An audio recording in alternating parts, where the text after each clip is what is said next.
dalam rangka merayakan kemerdekaan Republik Indonesia ke-77 tahun 2022 ini, Kanal Edukasi Pariwisata Indonesia mengajak tokoh pariwisata untuk berdiskusi interaktif mengenai kemerdekaan bagi para pelaku pariwisata, khususnya Biro Perjalanan Wisata atau Tour Operators dan agen perjalanan wisata atau travel agencies. Tema diskusi 77 tahun Indonesia Merdeka. Apakah pelaku pariwisata telah benar-benar merdeka atau merdeka yang benar? Pada episode lalu yang tayang tanggal 17 Agustus 2022 minggu lalu sempat terucap mengenai kurangnya dukungan dari pemerintah untuk pariwisata, khususnya beberapa tahun terakhir ini. Perlu kiranya kita berdiskusi untuk membuka wawasan apakah penting usaha pariwisata untuk bangsa dan negara ini.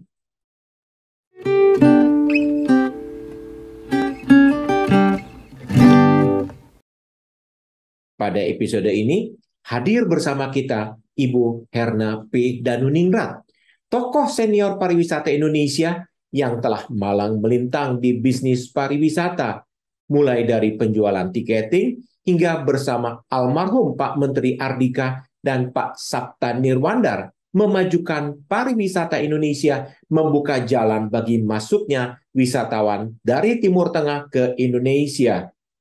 Narasumber kedua adalah Ibu Eli Huta Barat, pelaku senior pariwisata Indonesia. Beliau juga adalah pemilik PT Pan Travel Indonesia dengan segudang prestasi pada organisasi pariwisata di dalam negeri maupun di luar negeri. Narasumber ketiga adalah Bapak Maktal Hidayat. Beliau adalah pelaku senior pariwisata Indonesia, khususnya inbound tours. Saat ini, beliau adalah pemilik Batik Tours yang berdomisili di Kota Kembang, Bandung, dan terus berkarya mendatangkan wisatawan asing ke Indonesia. Selain pelaku pariwisata senior, kami juga mengajak narasumber yang muda yang belia. Hadir bersama kita, rekanita Pauline Suharno. Walau masih belia, sudah berprestasi di organisasi pariwisata internasional. Pauline adalah Direktur Elok Tour yang bergerak di bidang tiketing, domestic tour, dan outbound tours. Masih yang muda yang belia, narasumber kami adalah rekanita Wanda Baksin. Walau masih muda, Wanda adalah General Manager Flywell Travel yang bergerak di bidang haji dan umroh sebagai salah satu wholesaler di Indonesia. Selamat pagi, Ibu Herna, Ibu Eli, Pak Maktal, Bu Pauline, dan Bu Wanda. Selamat datang di kanal Edukasi Pariwisata Indonesia. Saat ini kita berdiskusi mengenai pariwisata Indonesia. Pertanyaan pertama, menurut Anda, apa manfaat pariwisata dari sisi bisnis? Tentunya yang berhubungan dengan pendapatan devisa bagi perekonomian Indonesia, serta manfaat bagi masyarakat luas sampai ke pelosok tanah air. Kita awali perbincangan ini dengan tokoh senior kita, Ibu Herna Danuningrat, yang selalu akrab saya sapa dengan Bunda Herna. Silakan, Bunda Herna. Oke, selamat pagi Pak Yongki. Selamat pagi, ya. Yang namanya pariwisata itu adalah a must ya. Semua orang itu menginginkan berwisata karena sesudah orang bekerja apapun pekerjaannya itu, orang itu sangat perlu untuk istirahat, untuk menikmati sesuatu yang tidak tiap hari mereka dapatkan. Selamat pagi Bu Eli, apa kabar Bu? Selamat pagi juga Pak Yongki, baik-baik. Baik ya Bu. Tuhan, alhamdulillah saya dalam keadaan sehat. Ya, kita harapkan demikian. Selamat pagi Bu Eli, apa kabar Bu? Selamat pagi juga Pak Yongki, baik-baik. Baik ya Bu. Tuhan, alhamdulillah saya dalam keadaan sehat. Ya, kita harapkan demikian. Silakan Bu Eli. Mungkin gini Pak Yongki ya, kita semua tahu bahwa seorang turis yang masuk ke Indonesia itu akan akan mengeluarkan uang begitu banyak ya. Begitu banyaknya apa? Misalnya kalau taruhlah kita tidak mendapatkan apa-apa karena mereka beli tiketnya di sana. Sampai ke airport, sampai di situ kemudian diambil taksi atau apapun juga, atau juga bisa dari travel agent dan sebagainya itu untuk menuju ke hotel, bayar hotel. Kemudian dia jalan-jalan nih keesokan harinya, dia beli di pinggir jalan, dia beli Coca-Cola, teh botol, ataupun apa jajan dan sebagainya, makan dan sebagainya. Tentu ini setiap orang bisa berpikir bahwa ini akan menghasilkan devisa. Ya. Kalau kita berbicara mengenai devisa, yang mengatur uang di negara ini berpikir kalau kita mengekspor hasil batu bara, ekspor sekian ton, hasilnya sekian triliun. Kan nyata uangnya. Kalau dari pariwisata kan nggak nyata, Bu. Pendapat Gimana ya? Ibu? Saya sih kalau saya pikir ya, kalau orang yang udah punya sedikit pandangan yang agak cukup luas ya, saya kira everybody will know bahwa itu memang tidak nyata, tetapi nyata gitu ya. Tidak nyata tuh berjumlahnya berapa dan sebagainya mungkin agak sulit dihitung dibandingkan dengan misalnya ekspor batu bara dan sebagainya. Saya kira yuk kita tidak usah menjadi seorang jenius untuk mengetahui bahwa apa yang dikeluarkan oleh seorang turis atau seorang wisatawan di Indonesia dengan keluarga dan sebagainya itu akan menghasilkan devisa. Masa kita orang, saya sih bilang saya orang bodoh deh kalau dibandingkan dengan orang-orang yang up there gitu yang mengetahui mengenai devisa, yang mengetahui keuangan dan sebagainya.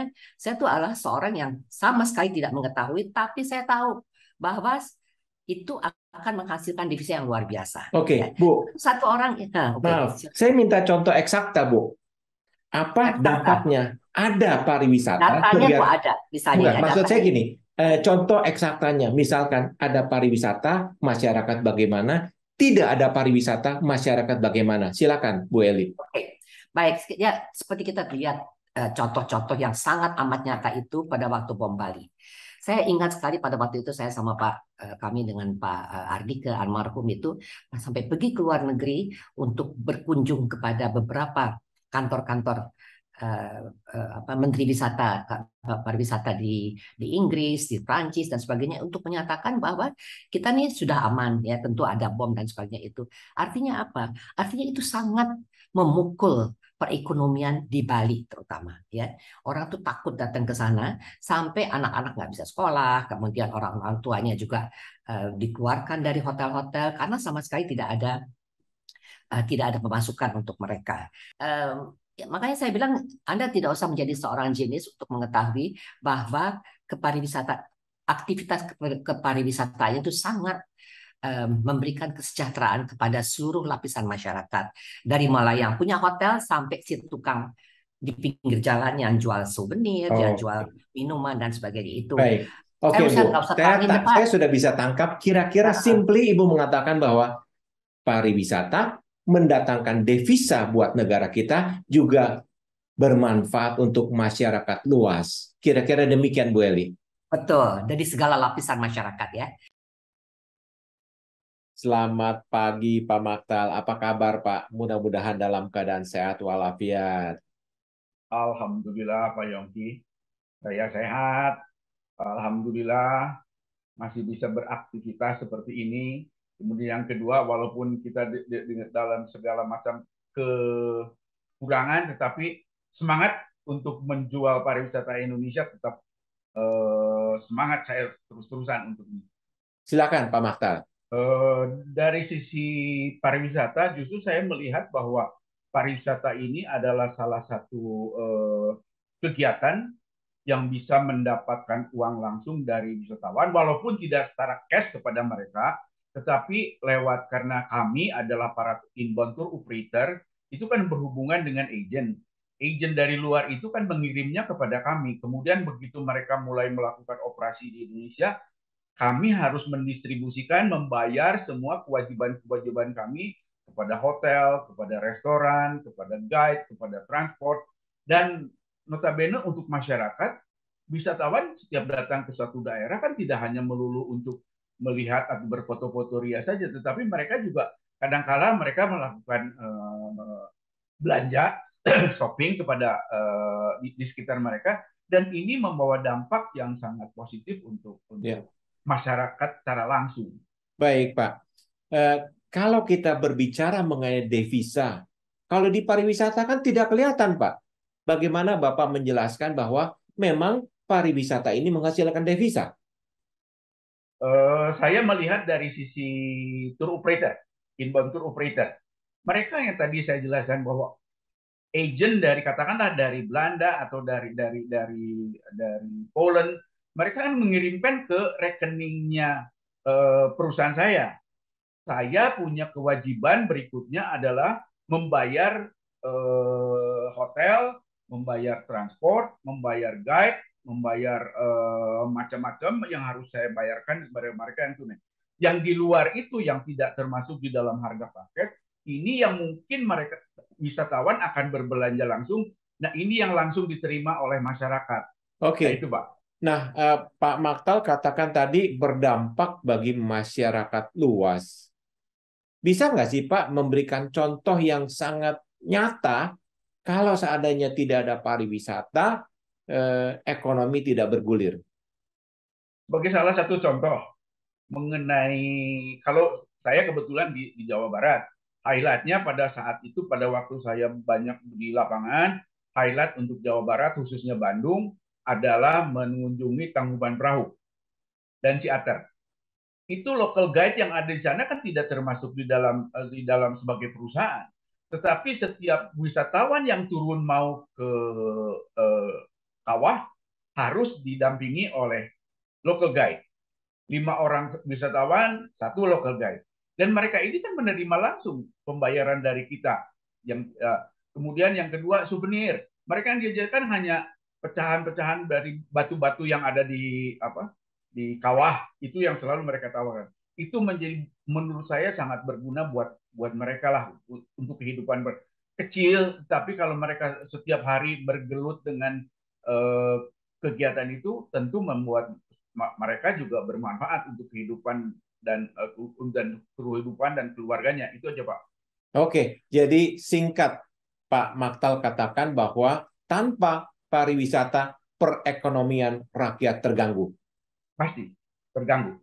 Ya, terganggu. Oke. Karena sebagai contoh pada waktu kita di lockdown, apalagi pada waktu dibatasi, kita juga megap-megap juga. Jadi tidak, transaksi bisnis juga berkurang. Tapi sekarang alhamdulillah mereka sudah mulai bisa tersenyum kembali, perputaran uang bisa berjalan seperti biasa, walaupun belum secara normal sekali lah, tapi alhamdulillah sudah lebih baik. Selamat pagi Bu Pauline dari Elok Tour, silakan. Dari sisi bisnis, tentunya kita tuh memberikan manfaat bagi sekian banyaknya supplier kita.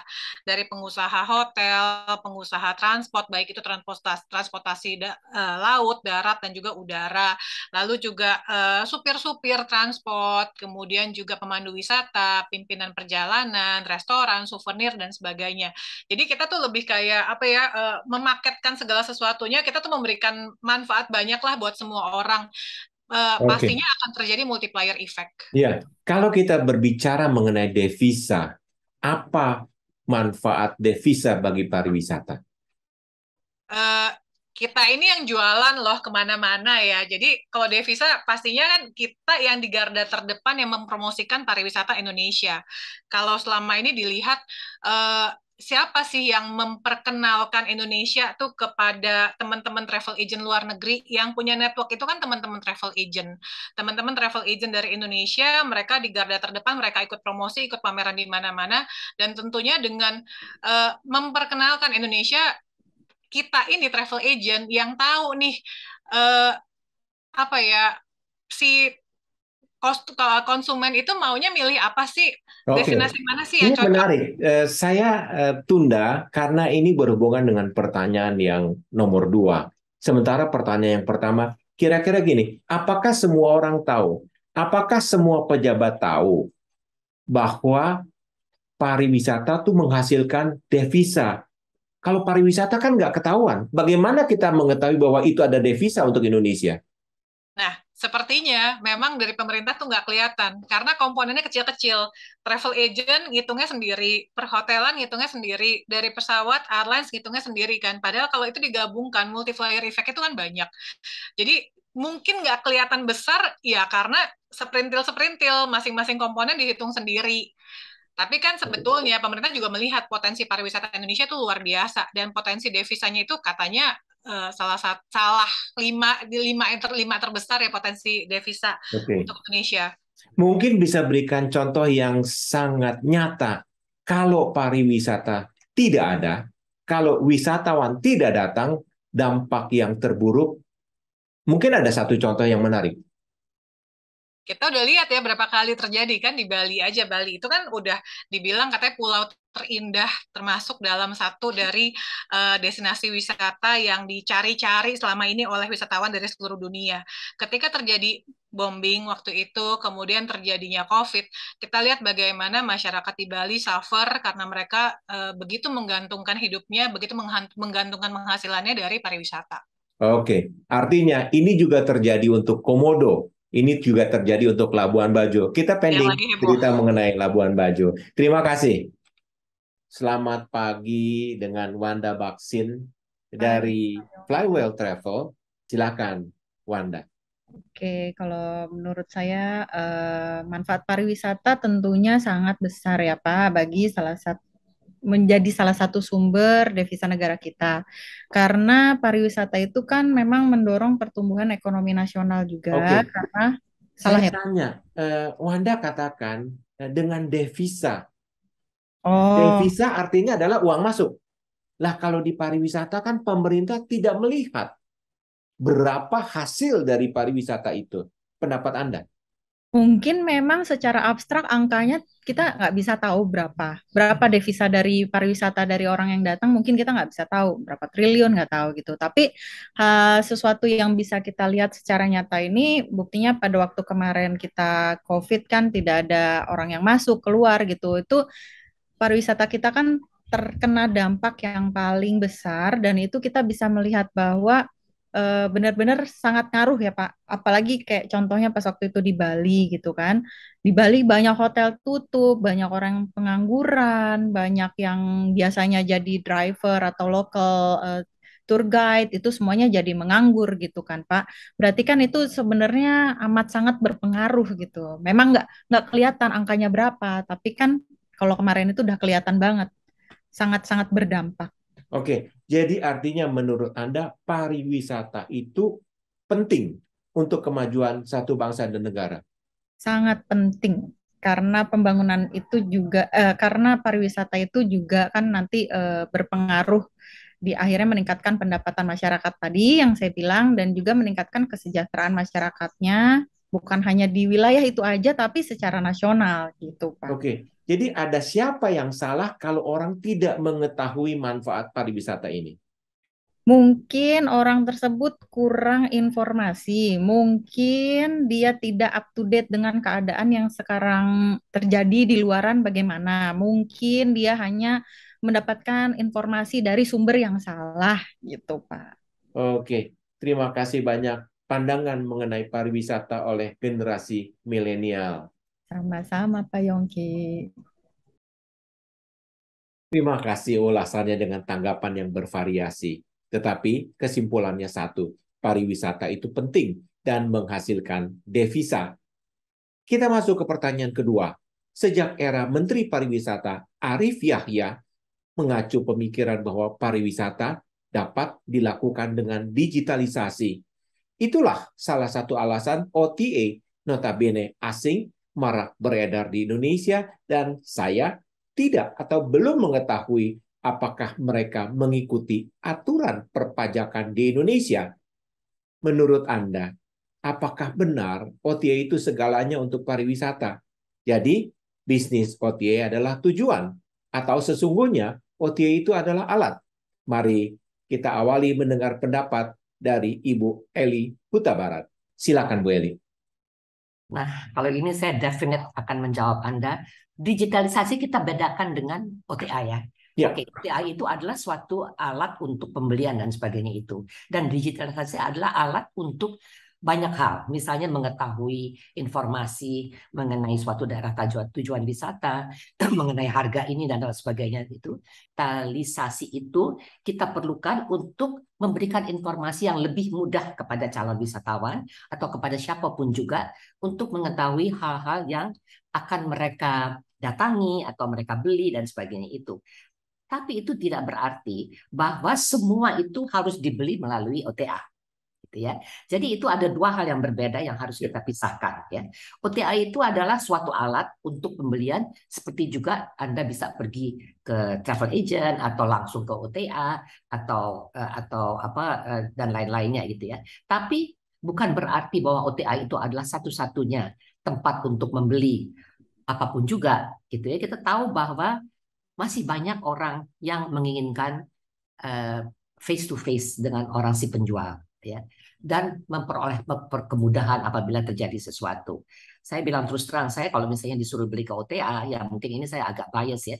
Tapi misalnya saya mau ganti tangga, mesti apa, saya harus cari-cari lagi, itu nyampein banget deh. Oke, jadi menurut Bu Eli, OTA ini memudahkan tetapi juga tidak memudahkan. Kira-kira seperti itu. Jadi gini, kalau misalnya mau beli tiket yang point to point mungkin akan lebih memudahkan ya. Tetapi begitu banyak orang, saya mempunyai suatu data bahwa orang pergi ke OTA dan sebagainya atau web mereka itu untuk mencari informasi. Tetapi membeli itu sekitar 70% masih melalui travel Tour agent. operator dan travel agent. Saya merasa bahwa travel agent itu atau tour operator itu masih sangat diperlukan karena mereka ingin mengetahui lebih banyak, atau tiba-tiba anaknya sakit nggak bisa pergi ya, tapi gimana ya caranya gitu. You capek deh kalau misalnya melalui OTA itu ketak-ketik itu nggak bisa ngomong sama orang, ngomongnya sama mesin, dan mesin itu tiba-tiba nanti dia bilangin please pencet ini, tekan ini. Akhirnya itu sangat melelahkan. Jadi saya kira we can go on ya, travel agent dan tour operator akan selalu dibutuhkan. Kita lihat aja contoh dari negara-negara maju yang sangat digitalization savvy ya, mereka tuh rakyatnya tuh udah sangat mengerti lah bagaimana menggunakan alat digital. Tapi masih hidup tuh travel agentnya, tour operator masih. Nah, itu yang mungkin kita bisa sampaikan kepada teman-teman di travel agent. Jangan terlalu mendambakan digitalisasi ini sebagai satu-satunya jalan atau satu-satunya alat untuk kita melakukan aktivitas kepariwisataan. Dan juga kepada negara nih, Republik Indonesia yang tercinta ini ya, tolong kasih tahu dong bagaimana mereka punya perpajakan yang Anda bilang gitu. Kita disuruh bayar pajak. Saya nggak ingat beberapa pajak yang harus kita lakukan gitu. Terus mereka tuh modalnya yang luar biasa besar. Kita bayar pajak dan sebagainya itu ya, kita harus juga minta tolong kepada pemerintah untuk juga dilindungi. Oke, kita jangan cengeng. Kita bilang kita juga banyak travel agent dan tour operator kita yang sudah juga masuk ke digitalisasi, tapi nggak semuanya. Jadi dalam hal ini pemerintah, kami mohon untuk dapat juga membantu kita ini untuk melindungi kita ini. Ya, baik. Baik, menarik sekali. Jadi simply Ibu Eli mengatakan bahwa OTA itu bukan tujuan, tapi adalah alat. Silakan, Bunda Herna. Kalau disebutkan itu adalah untuk mempermudah, iya. Jadi lebih gampang lagi gitu. Tetapi kalau dibilang itu adalah untuk devisa, saya kurang jelas. Karena apa? Tiketnya dibeli di luar negeri, ya. Kemudian hotel dan sebagainya di bookingnya di luar negeri. Jadi dengan sendirinya juga kalau saya, ya menurut saya orang yang tidak paham itu apa namanya devisa segala, itu kan semuanya dibayarnya di luar negeri. Kapan masuknya ke kita? Kemudian kalau mereka itu misalnya pakai online, apakah ada kesempatan buat mereka itu mempromosikan pariwisata kita? Saya rasa sih boro-boro. Orang masuk ke apa namanya ke kantor kita, dia misalnya bilang saya mau ke sana, langsung tek udah, mana ada waktu lagi untuk bicara. Oke. Saya kira ada dua hal menarik yang Bunda katakan. Jadi artinya dengan OTA ini bagian kita, income kita adalah bagian kecil karena sebagian lainnya sudah dilaksanakan di luar negeri. Kira-kira seperti itukah Bunda? Betul. Betul, di kita tuh barangkali ya hanya untuk bus barangkali ya, bus mungkin. Tapi sekarang kalau online juga bus juga bisa dibayar di tempat kita beli tiket segala ya. Yang pastinya ya sampahnya mereka ada di kita semua. Oke, yang kedua yang menarik Bunda adalah Bunda katakan bahwa OTA tidak mempromosikan. Apakah itu bisa dijangkau oleh OTA? Silakan Bunda Herna. Saya rasa itu nggak satu-satunya harus dipromosikan oleh kita, ya. Jadi kan si yang namanya pariwisata ini ada seperti orkestra gitu ya. Kalau satu aja ininya tidak jalan, maka bunyinya akan kacau gitu, akan tidak nyaman. Demikian juga pariwisata. Itu sudah is a must ya, bahwa kita itu harus promosi. Sekarang Oke, gini aja Pak Yongki, oke. siapa yang tidak kenal Coca-Cola, Iya, iya, iya, oke. yang tidak kenal McD, tapi mereka berpromosi terus.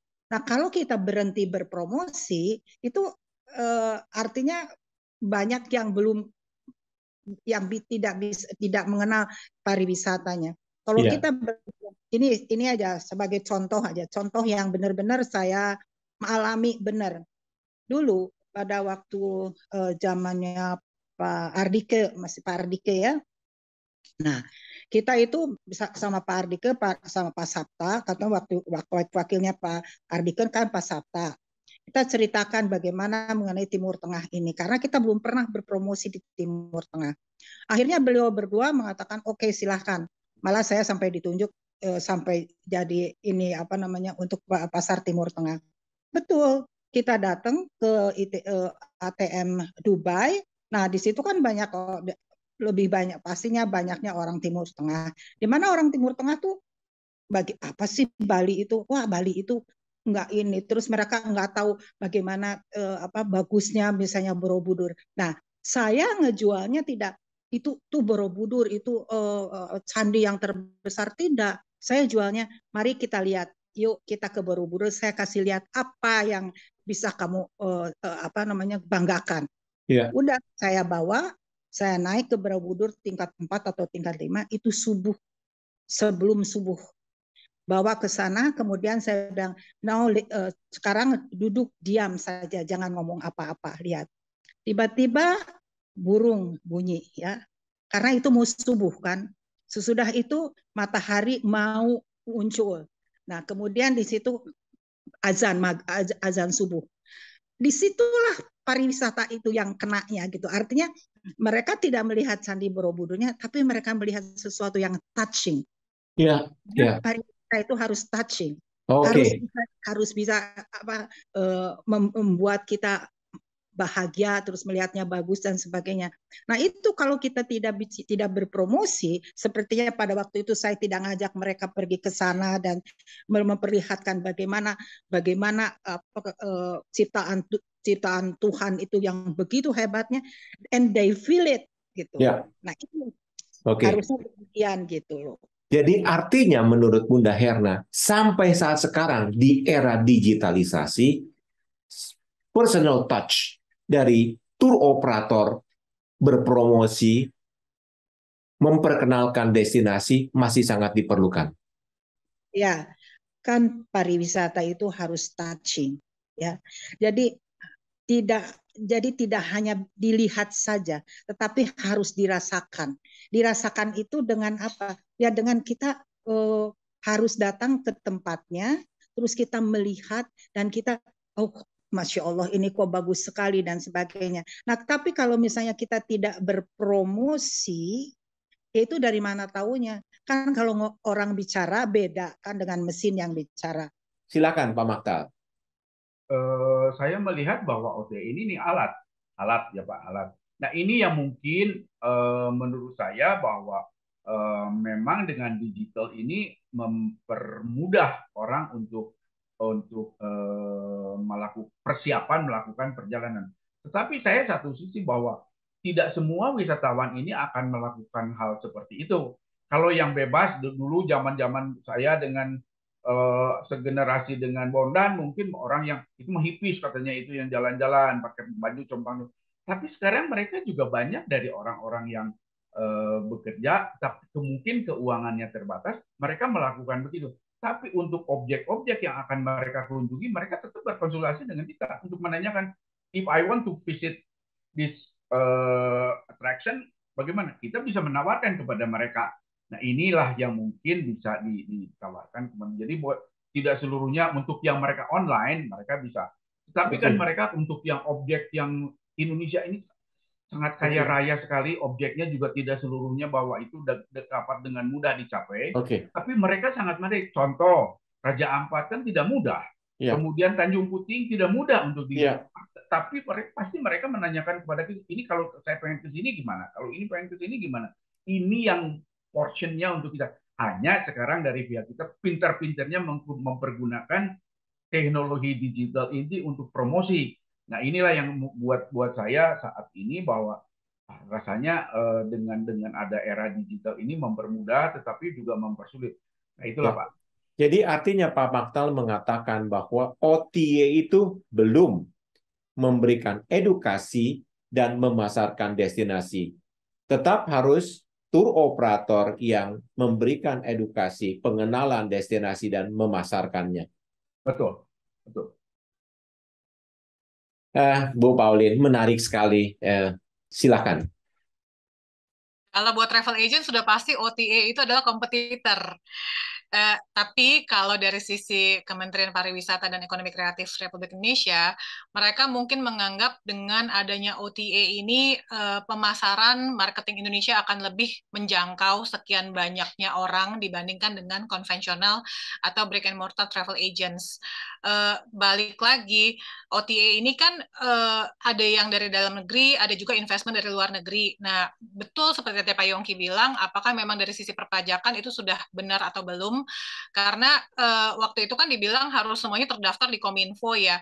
Apakah cuma cukup mendaftarkan saja ataukah memang perpajakannya juga perlu dirapikan lagi nih oleh pemerintah? Karena OTA itu kan juga menerima berbagai macam marketing fund ya, bukan cuma dari pemerintah Indonesia, dari Kemenpar saja, tapi juga dari berbagai pihak, dari NTO luar negeri, ataupun juga dari hotel-hotel, ataupun juga dari supplier. Nah, apakah memang perpajakannya sudah dilaporkan dengan benar kepada pemerintah Indonesia? Oke, menarik sekali. Mengenai promosi, katanya Kemenpar bisa menggunakan OTA untuk melakukan promosi. Pandangan saya, menurut Anda, mereka belum kenal bagaimana caranya untuk berselancar mencari Indonesia. Apakah memang marketing menjual secara langsung masih diperlukan? OTA itu bermanfaat ketika kita cuma memerlukan perjalanan point to point ataupun mungkin kita tidak berpindah-pindah tempat.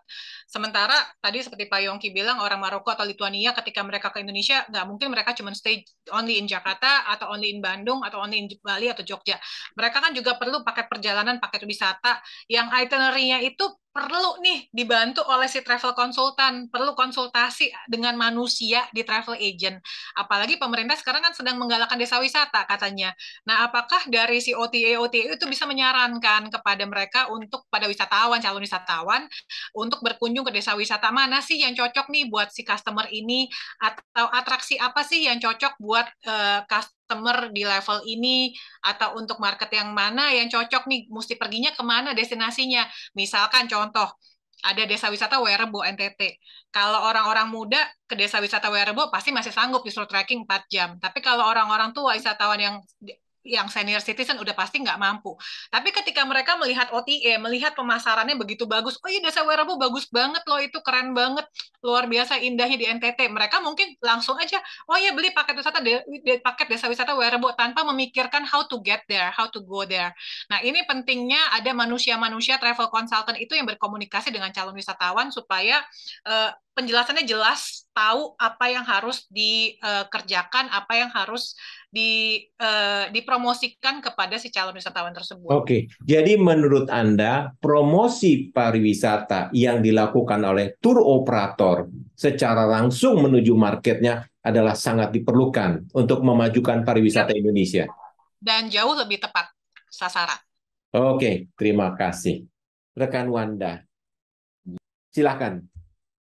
Oke Pak Yongki, kalau dibilang segalanya untuk pariwisata tentu saja tidak setuju ya. Karena kalau yang saya lihat sekarang ini OTA itu memang sudah boleh dibilang sukses menjadi alat. Karena seperti yang sekarang kita lihat kan orang-orang kalau mau kemana-mana pasti dia cek online dulu gitu. Berapakah harga tiketnya, berapakah harga airline-nya, segala macam itu memang sangat terbantu oleh OTA gitu loh. Tapi kalau in the end dibilang OTA bisa menggantikan travel agent secara konvensional, sebenarnya kan ada banyak hal yang di luar dari hal-hal yang bisa kita sajikan di online. Kayak kalau OTA kan mungkin dia bisa menjual paket hotel, bus, dan airline gitu. Tapi kan ada beberapa service yang tidak bisa dia sajikan. Oke, jadi artinya memang kita masih membutuhkan peran tour operator. Terima kasih penjelasannya. Terima kasih, Pak.